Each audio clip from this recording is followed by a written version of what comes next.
संजय गांधी निराधार योजनेअंतर्गत 50 लाभार्थ्यांना मंजुरी।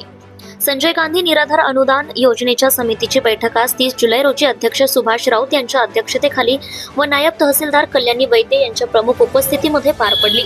ही बैठक तहसील कार्यालयात आयोजित करण्यात आली होती। या बैठकीत एकूण 50 नवीन लाभार्थ्यांच्या अर्जांना मंजुरी देण्यात आली। यामध्ये विधवा, अपंग, निराधार, परित्यक्त्या, महिला, मानसिक व शारीरिक दृष्ट्या अक्षम नागरिकांचा समावेश होता। लाभार्थ्यांच्या अर्जांचं परीक्षण करून समितीने नियमाप्रमाणे मंजुरी दिली।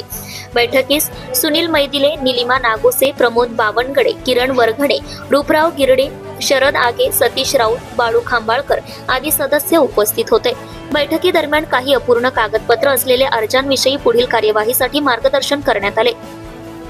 अध्यक्ष सुभाष राऊत यांनी सांगितले की संजय गांधी निराधार योजना ही गरजू आणि उपेक्षित घटकांसाठी आशेचा किरण आहे।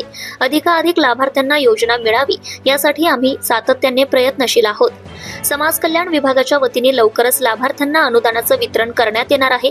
तसेच येणाऱ्या महिन्यांमध्ये नवीन अर्ज स्वीकृतीसाठी पुन्हा बैठक आयोजित करण्यात येईल अशी माहिती बैठकीत देण्यात आली। जनता टाइम्स जटा टीव्ही चॅनलसाठी नागपूर जिल्हा प्रतिनिधी Pradeep Raut, Bhiwapur. Subscribe now and press the bell icon. Never miss an update.